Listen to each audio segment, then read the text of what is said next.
চাকরি প্রত্যাশী ভাই ও বোনেরা, আশা করি আপনারা সকলে ভালো আছেন, আমিও ভালো আছি। কমিশনারের কার্যালয় যেটা কাস্টম ঢাকা পশ্চিমে বড় ধরনের একটা নিয়োগ বিজ্ঞপ্তি প্রকাশ করেছে, যেটা আজকে থেকে অলরেডি আবেদন শুরু হয়ে গেছে। এখানে মাধ্যমিক উচ্চ মাধ্যমিক পাশে একদম রাজস্ব খাতের একটি চাকরি, সরকারি চাকরি। যেখানে কোন কোন বিভাগের বা জেলার প্রার্থীরা আবেদন করতে পারবেন সেটা আমি বলে দেব। এবং এই যে অস্থায়ী লেখা, তার কারণ কি, এটা স্থায়ী হবে কিনা, যেহেতু সরকারি চাকরি স্থায়ী হতে কতদিন লাগবে এবং ঘরে বসে নির্ঝামেলায় আবেদন করবেন কিভাবে, সেই বিষয়ে আমরা আলোচনা করার চেষ্টা করব এই ভিডিওর মাধ্যমে। তাই ভিডিওটা শুরু থেকে শেষ পর্যন্ত দেখার চেষ্টা করবেন, ইনশাল্লাহ গুরুত্বপূর্ণ তথ্য সহকারে সকল বিষয় আপনারা দেখতে পারবেন। এটা কিন্তু অর্থ মন্ত্রণালয়ের আন্ডারে, বিষয়বস্তুটা বুঝতে পারছেন।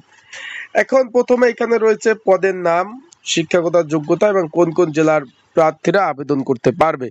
আমরা নিচ থেকে উপরে উঠবো, যেহেতু 9 ক্যাটাগরি নিয়োগ বিজ্ঞপ্তি।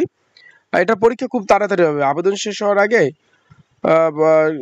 শেষ হওয়ার পরে মনে করেন কুরবানির ঈদের আগের পরীক্ষা হয়ে যাবে, বুঝছেন বিষয়টা ভাই। তো আবেদন করবেন আপনারা। চলুন ভিডিওটা শুরু করে দেই।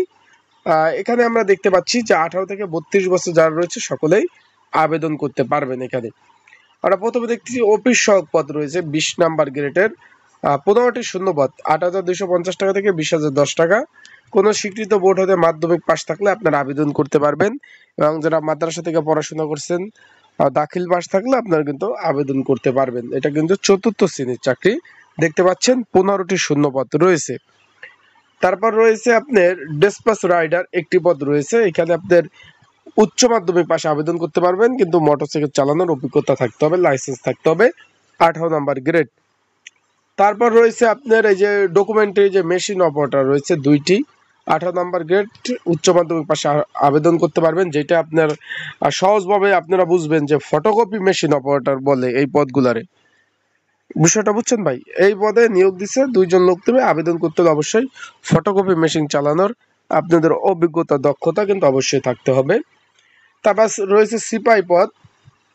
এখানে দেখতে পাচ্ছেন সিপাহী পদ রয়েছে 17 নাম্বার গ্রেডের 31টি শূন্যপদ রয়েছে। বেতন গ্রেড 9,000 টাকা থেকে 21,800 টাকা বেচিক, 9,000 টাকা থেকে 21,800 টাকা বেচিক, 31টি শূন্য পদ। বিষয়বস্তুটা আপনারা বুঝতে পারছেন। এখন কি কি যোগ্যতা লাগবে তার আগে বলে দেই, এটা তো আবেদন চলমান রয়েছে এই পদগুলো। যদি আপনারা কেউ ঘরে বসে নির্ঝামেলায় ত্রুটিমুক্ত আবেদন করতে চান, অবশ্যই স্ক্রিনের উপর হোয়াটসঅ্যাপ নাম্বার রয়েছে, ডিসক্রিপশন বক্সে নাম্বার রয়েছে, এই নাম্বারে যোগাযোগ করতে পারেন। অ্যান্ড এই পদের জন্য লিখিত পরীক্ষা হবে। প্রিপারেশন প্রস্তুতির জন্য, যদি এই পদগুলোতে প্রস্তুতির জন্য আপনাদের সাজেশন প্রয়োজন হয়, স্ক্রিনের উপর নাম্বারে যোগাযোগ করতে পারেন আর সাজেশন নিতে পারবেন। এখন এখানে রয়েছে কোনো স্বীকৃত বোর্ড হইতে মাধ্যমিক পাশ হলে আবেদন করতে পারবেন। খেয়াল করবেন, উচ্চতা 5 ফিট 4 ইঞ্চি পুরুষদের ক্ষেত্রে, এবং মেয়েদের ক্ষেত্রে 5 ফিট 2 ইঞ্চি উচ্চতা থাকতে হবে। বুকের মাপ 30/32 উভয়। বিষয়বস্তুটা ভাই বুঝতে পারছেন। আপনাদের ছেলেরা যারা আছেন আবেদন করতে চাইলে 5 ফিট 4 ইঞ্চি, মেয়েদের ক্ষেত্রে 5 ফিট 2 ইঞ্চি এখানে দেখতে পাচ্ছেন। তারপরে যে ড্রাইভার পদ রয়েছে 2টি, এখানে 8ম শ্রেণী পাশে আপনারা আবেদন করতে পারবেন। যারা আমার ইউটিউব চ্যানেলে নতুন, অবশ্যই সাবস্ক্রাইব করে রাখবেন। অফিস সহকারী কাম কম্পিউটার মুদ্রক্ষিক 3টি শূন্যপদ রয়েছে, 16 নাম্বার গ্রেড। কোন স্বীকৃত বোর্ড হইতে ন্যূনতম 2য় বিভাগ পাস থাকলে আবেদন করতে পারবেন।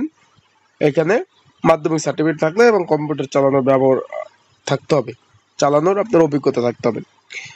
ক্যাশিয়ার পদ রয়েছে 4টি, 14 নম্বর গ্রেড। কোন স্বীকৃত বিশ্ববিদ্যালয়তে বাণিজ্যিক বিভাগে ডিগ্রি থাকতে হবে এবং কম্পিউটার চালানোর অভিজ্ঞতা অবশ্যই আপনাদের থাকতে হবে।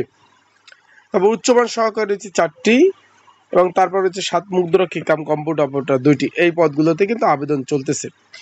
এখন কোন কোন বিভাগের প্রার্থীরা আবেদন করতে পারবেন আর কারা পারবেন না, এখানে কিন্তু সকলে পারবেন না। ঢাকা, মানিকগঞ্জ, টাঙ্গাইল ও জামালপুর জেলার বাসিন্দারা আবেদন করতে পারবেন। বিষয়বস্তুটা ভাই বুঝছেন। ঢাকা, মানিকগঞ্জ, টাঙ্গাইল ও জামালপুর যে জেলার বাসিন্দা আছে তারাই আবেদন করতে পারবেন, বাইরের কেউ আবেদন করতে পারবেন না। আশা করি বুঝতে পারছেন। এখন আবেদন করার নিয়মাবলী বলে দেই আমি। আবেদন করতে হবে সম্পূর্ণ অনলাইনের ভাবে, অনলাইনে আবেদন করতে হবে, ফর্ম পূরণ করতে হবে, তারপর টেলিটকের মাধ্যমে আপনার টাকা পেমেন্ট করতে হবে। এই যে সর্বোপরি সর্ববিষয় আবেদন নিয়মাবলী তারা দিয়ে দিয়েছে। আবেদন অলরেডি শুরু হয়ে গেছে, আজকে থেকে 4-5-2025 তারিখ পর্যন্ত আবেদন চলবে। অনলাইনে আবেদন করতে হবে। কেউ যদি আবেদন করতে চান ঘরে বসে নির্যাতনে আমার হোয়াটসঅ্যাপ নাম্বারে যোগাযোগ করতে পারেন। আসসালামু আলাইকুম, ভালো থাকুন, সুস্থ থাকুন।